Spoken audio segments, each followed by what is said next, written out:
नमस्कार, बॉबी किचन में आपका स्वागत है। आलू गोभी की आपने कई बार सब्जी तो खाई होगी पर आपने पराठे नहीं खाए होंगे। तो आइए आज हम बना लेते हैं आलू और गोभी के पराठे। ये पराठे इतने टेस्टी और मज़ेदार बनेंगे कि ये आपको बहुत ही पसंद आएंगे और आप हर बार इसी तरह से गोभी और आलू के पराठे बनाना चाहेंगे। अगर आपको मेरी ये पराठों की रेसिपी पसंद आती है तो मेरे चैनल को सब्सक्राइब जरूर से कीजिएगा। बेल आइकन का बटन आता है, उसे प्रेस करेंगे तो आपको मेरी आने वाली वीडियोस का नोटिफिकेशंस भी मिलता रहेगा। तो आइए बना लेते हैं झटपट से गोभी आलू के भरवा पराठे। पराठे बनाने के लिए मैंने 250 ग्राम का गोभी का एक फूल लिया है और इसकी मैंने डंठल को भी हटा करके लिया है। तो सबसे पहले तो हम इसके बड़े बड़े फ्लोरेट्स निकाल लेते हैं। हमें इस तरह से इसके सारे फ्लोरेट्स को निकाल लेना है। फ्लोरेट्स को मैंने अच्छी तरह से निकाल लिया है और इन्हें मैंने अच्छी तरह से चेक भी कर लिया है कि इनके अंदर कोई कीड़ा तो नहीं है, पर फिर भी हम इन्हें एक अच्छी तरह से वॉश करते हैं, वो हम आपको दिखाती हूँ। बर्तन के अंदर गर्म पानी को ले लेना है और इसके अंदर हम थोड़ी सी हल्दी डालेंगे और नमक डाल लेंगे और इस पानी के अंदर हमें जो हमने फ्लोरेट्स काटे हैं उनको इसके अंदर हमें डाल देना है और फ्लोरेट्स को हमें इसके अंदर 1 से 2 मिनट के लिए डाल करके रख लेना है। अगर कोई भी कीड़ा अंदर रह गया होगा तो वह मर करके ऊपर आ जाएगा। अब हमें गोभी को इसमें से निकाल करके साफ पानी में 2 से 3 बार के लिए धो लेना है। गोभी को निकाल करके मैंने एक प्लेट में रख लिया है और जिससे कि इनका एक्स्ट्रा पानी बाहर निकल जाए। इतने में हम आटे का एक डो लगा लेते हैं। गोभी को मैंने अच्छी तरह से वॉश करके एक प्लेट के अंदर रख लिया है। इतने में इसका पानी बाहर निकलेगा, एक्स्ट्रा पानी बाहर निकलेगा। इतने हम पराठों के आटे का एक डो लगा लेते हैं। हम ये एक बर्तन के अंदर आटा लेंगे।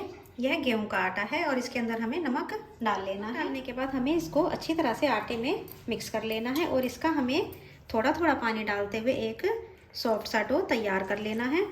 डो ना तो ज़्यादा पतला होना चाहिए और ना ही ज़्यादा सॉफ्ट होना चाहिए।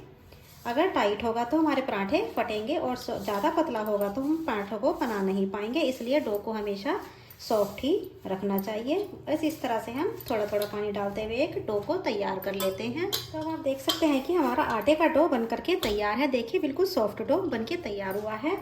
अब इसके ऊपर हम थोड़ा सा ऑयल लगा लेते हैं जिससे कि डो हमारा सूखे नहीं।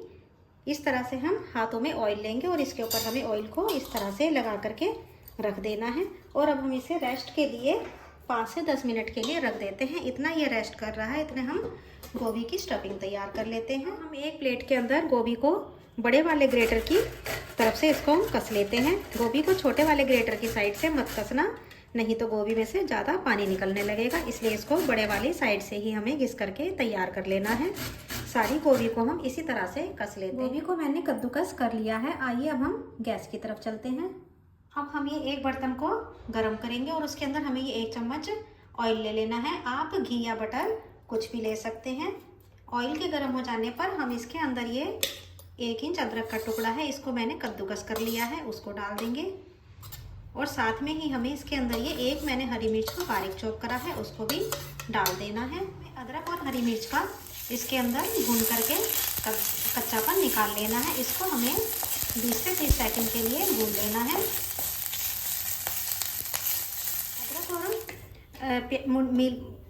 अदरक और मिर्च का कच्चापन निकलने के बाद हमें इसके अंदर जो हमने गोभी को कद्दूकस किया है उसको डाल देना है।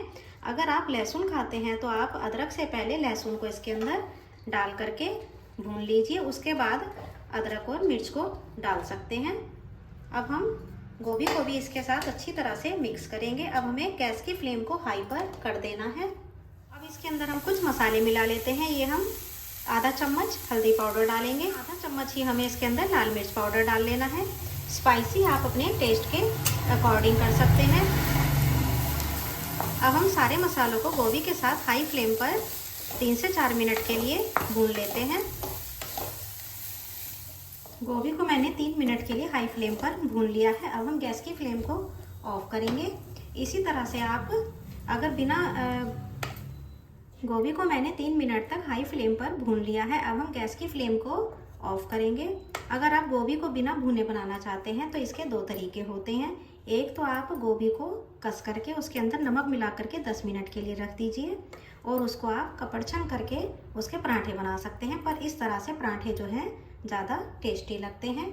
अब हम गोभी को किसी प्लेट में ट्रांसफ़र कर लेते हैं। हमें गोभी को प्लेट में ट्रांसफ़र करने के बाद ठंडा होने के लिए रख देना है।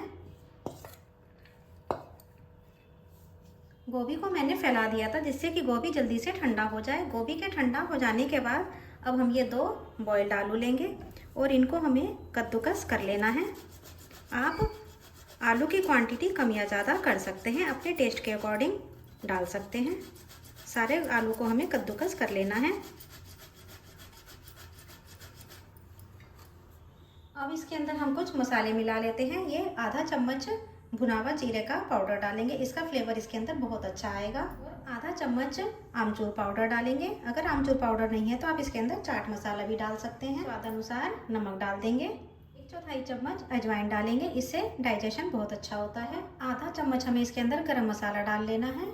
और अब आखिर में हम इसके अंदर ढेर सारा हरा धनिया मिला देते हैं। आप गोभी के पराठे बिना आलू के भी बना सकते हैं, बस इसमें आलू मत डालिए और सारे मसाले इसी तरह से डाल करके आप बना सकते हैं। अगर आपके पास कसूरी मेथी है तो आप कसूरी मेथी को भी ज़रूर से डालिए। अब सारे मसालों को हम आलू और गोभी के साथ अच्छी तरह से मिक्स करेंगे। तो ये लीजिए, हमारी चटपटी सी स्टफिंग बनके तैयार है। अब हम पराठे बनाने के लिए आटे का डो देख लेते हैं। डो को रेस्ट करते हुए 10 मिनट हो चुके हैं। डो हमारा बिल्कुल सॉफ्ट बनके तैयार है। अब इसे हम हल्का सा नीड कर लेते हैं। इसको हमें ज़्यादा नहीं करना होता, बस हम इसको थोड़ा सा ही नीड करेंगे। अब हम इसमें से लोइयां तोड़ लेते हैं।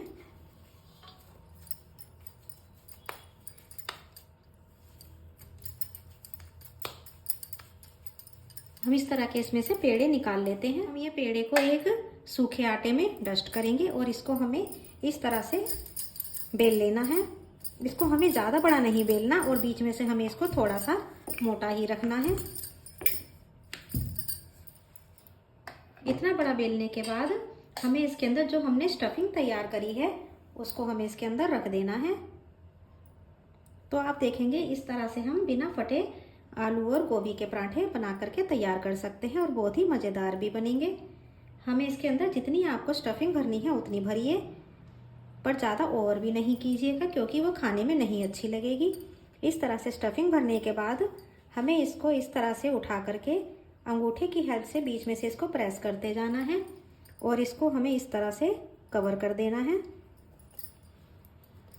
अब ये ऊपर जो पोर्शन आ जाता है हमें इसको हटा देना है क्योंकि ये खाने में अच्छा नहीं लगता है। इस तरह से हम इसको प्रेस करेंगे और इसको हमें सूखे आटे में दोबारा से डस्ट कर लेना है। डस्ट करने के बाद हमें इसको प्लेटफॉर्म पर रखना है और हमें बेलन को इस तरह से चलाते हुए, बाहर की साइड चलाते हुए हमें इसको बेल लेना है और हमें ज़्यादा प्रेशर नहीं देना, नहीं तो पराठे फट जाते हैं। तो अब आप देख सकते हैं कि हम बिना फटे कैसे गोभी के पराठे बना करके तैयार कर सकते हैं। लीजिए, हमारा पराठा तैयार है और देखिए कहीं से भी फटा नहीं है। आइए हम गैस की तरफ चलते हैं। इधर मैंने तवा गरम होना रख दिया था। तवा हमें बहुत ज़्यादा गरम नहीं करना है, बस मीडियम ही करना है। अब इसके ऊपर हम पराठा डाल देंगे।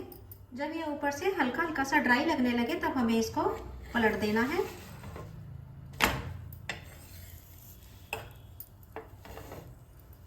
अब हम इसको दूसरी साइड से भी टर्न कर देते हैं।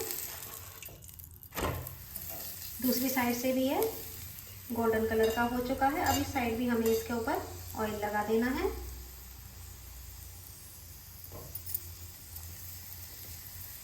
ऑयल लगाने के बाद हमें इसको इस तरह से चारों साइड से प्रेस कर देना है जिससे कि दूसरी साइड से भी अच्छा गोल्डन कलर का हो जाए और अच्छा क्रिस्पी बनके तैयार हो। ध्यान रहे गैस की फ्लेम को हमें हाई या स्लो पर नहीं रखना है। देखिए कितना अच्छा कलर पराठों के ऊपर आ रहा है। अब हम इसे दूसरी साइड से भी चेक कर लेते हैं कि हमारा पराठा तैयार हुआ है। देखिए दूसरी साइड से भी गोल्डन कलर का हो गया है। तो अब इसे हम निकाल लेते हैं। बस इसी तरह से हम बाकी के पराठे भी बना करके तैयार कर लेंगे। हमारा दूसरा पराठा बनके भी तैयार है। इसे भी हम प्लेट में निकाल लेते हैं। आप इनको दही, चटनी, अचार किसी के साथ भी खा सकते हैं, बहुत ही यम्मी लगेगा। अगर आपको ये गोभी आलू के पराठों की रेसिपी पसंद आती है तो मेरे चैनल को सब्सक्राइब जरूर से कीजिएगा और एक बेल आइकन का बटन आता है, उसे प्रेस करेंगे तो आपको मेरी आने वाली वीडियोस का नोटिफिकेशंस भी मिलता रहेगा।